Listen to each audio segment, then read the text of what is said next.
You ever feel like your mind is a web browser with just way too many tabs open? You can't find the one that's playing the music, and you definitely can't close any of them. It's like you're stuck on this hamster wheel of your own thoughts, just going round and round. Well, if that sounds familiar, you are absolutely not alone. In this explainer, we're going to break down why our minds get trapped like that. And more importantly, we're going to lay out a really clear path for how to let go of that overthinking. So let's start by understanding the cycle itself. Okay, so first things first, we've got to understand what we're up against. What exactly is overthinking, and how does it manage to create this trap that feels so impossible to get out of? Now, this is huge. What's so important about this is the reframe it offers. See, according to metacognitive research, overthinking isn't just part of your personality, it's not just who you are. It's actually a learned strategy, a habit your brain has picked up along the way. And you know the great news about habits? They can be changed. And this is what it feels like, right? A battle inside your own head. You try to think your way out of the worry, but engaging with those thoughts, it just feeds the loop. It makes the problem feel bigger, more complicated. It's kind of like trying to put out a fire with gasoline. And you can see how this whole thing just feeds on itself. You overthink, right? So you can't sleep. That lack of sleep then just completely drains your energy and makes it impossible to concentrate. And then that foggy, tired feeling, well, it gives you even more things to worry about. And the cycle just gets stronger and stronger. So if we can see the cycle, why is it so ridiculously hard to just stop? Well, a lot of us are trying to solve it, but our go-to strategies often end up making things so much worse. Let's dig into why that is.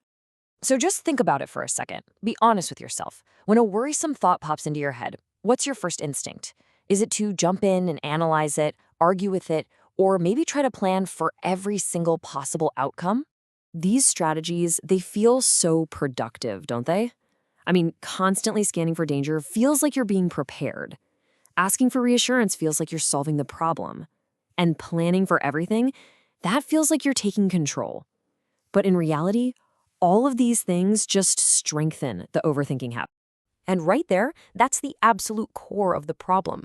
Every single time you do one of these things, you're sending this really powerful message to your brain, hey, this thought is a real threat. Pay attention. You're essentially watering the weeds and training your brain to worry even more. Okay, so if fighting our thoughts doesn't work, what does? Well, the answer isn't in fighting harder. It's in making a fundamental shift in how we relate to our thoughts in the first place. This idea, it's actually not new at all. This line from ancient Buddhist texts basically suggests that thoughts are just the vehicle.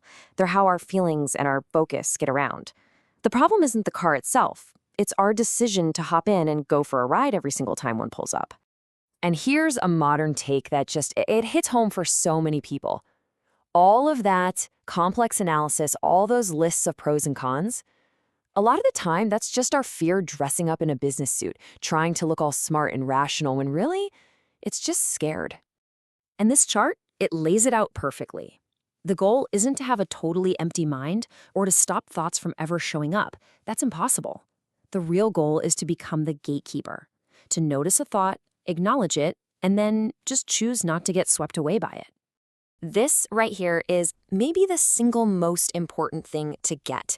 That initial spark of worry, that what-if thought, it's automatic. You can't really stop it from popping up.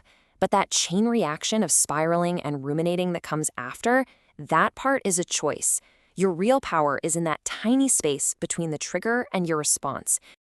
Okay, so that's the mindset shift. But how do we actually do this when our brain is screaming at us to worry? Let's get into 4 really practical, evidence-based techniques you can literally start using today. This one sounds simple, but it is surprisingly powerful. So when a worry hits, just tell yourself, okay, I see that thought. I'm going to deal with you later today at 5 p.m. By just postponing it, you break that cycle of urgency. You prove to yourself that you have control over the habit. And you know what's funny?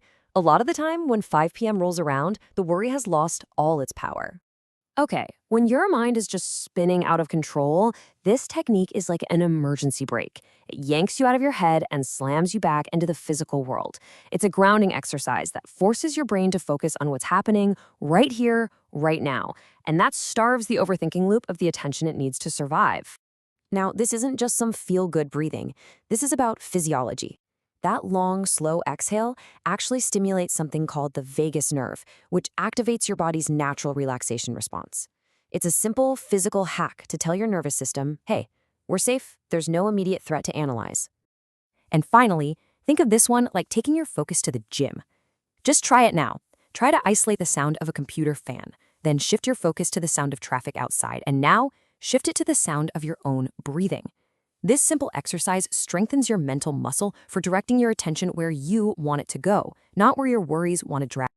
So, what's the end game here? What's the ultimate payoff for practicing these techniques and shifting your mindset?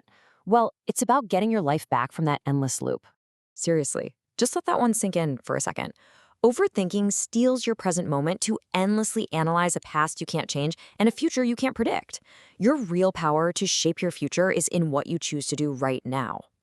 And that's really the bottom line. This is a solvable problem. It's a habit, and you have the power to change it. And when you do, you're not just getting rid of worry, you're reclaiming a massive amount of mental energy for the life that's happening right here, right in front of you. So let's make this really practical. Think about it. What's one recurring worry, one what if, that you can choose to just notice, and then just let it float on by without getting hooked, just for today? Because that's where this all begins.